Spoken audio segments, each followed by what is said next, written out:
Яны прывезлі свята з песнямі, цацкамі, Дедом Морозом і Снягуркай. Дарэчы, костюмы гэтых казачных зимовых героев застанутся ў якасці падарунка тут, у диспансеры. С данным учреждением мы совсем недавно познакомились, и оно нас очень впечатлило. Мы узнали, что здесь находится более 100 людей, даже не очень пожилого возраста, и они одиноки, и всю жизнь вот живут здесь, в таком вот коллективе. Поэтому им, как никому, нужно наше внимание и наше общение с ними. Это такие же люди, как и мы. Просто с какими-то своими физиологическими особенностями. И они здесь живут постоянно. Они ведут не так, как мы, и поэтому мы относимся к всему необычному, относятся люди со страхом. Но чувства и любовь к другим у них такая же, как и у нас. Они любят, они обижаются, они ждут, они надеются, хотят внимания. Каждому человеку это просто необходимо. Песні, падарункі, гірлянды, якія рабілі разам, гэта ўсё ад гасцей.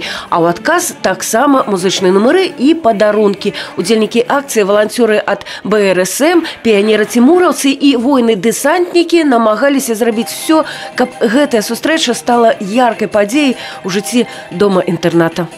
Ну, самому хочется. Это не то, что там тебя вынуждают или заставляют, а у тебя у самого есть желание, и ты это все делаешь. Люди пытаются как-то ограничивать, как-то отделять этих людей от нас. И поэтому мы думаем, что они какие-то особенные, они какие-то другие, но не такие же люди, как и мы. И поэтому мы должны как-то с ними общаться, разговаривать и помогать им, поддерживать. Они веселые, общительные, и я вижу, что им это очень нравится. И я поняла для себя то, что я буду сюда очень часто приезжать. Гостей у пераднавагоднія дні тут чакаюць шмат. Сюды, кажуць супрацоўнікі диспансера, постоянно приезжают с подарунками и концертами. Они как маленькие дети, они ждут. Они все ждут. Они каждый раз спрашивают: сегодня концерт будет. К нам сегодня, они готовятся за несколько дней к тому, что кто-то к нам приедет.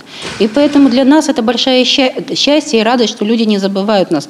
И я считаю, мое личное мнение, что очень хорошо, что приезжают дети. Поскольку в нашем обществе до сих пор еще существует такое предубеждение к этим людям, что они какие-то не такие. Дом-інтэрнат у вёсцы Ваўкі толькі першы адрес у вялікім спісе добрых спраў валанцёраў. До 20 студзеня Дед Мороз со Снягуркай і іх добраахвотныя памочнікі будуць выконваць запаветныя жаданні тых, хто асабліва мае патрэбу ў дапамозе і ўвазе. Татьяна Колокольцева, Александр Сивицкий, телерадиокомпания «Брест».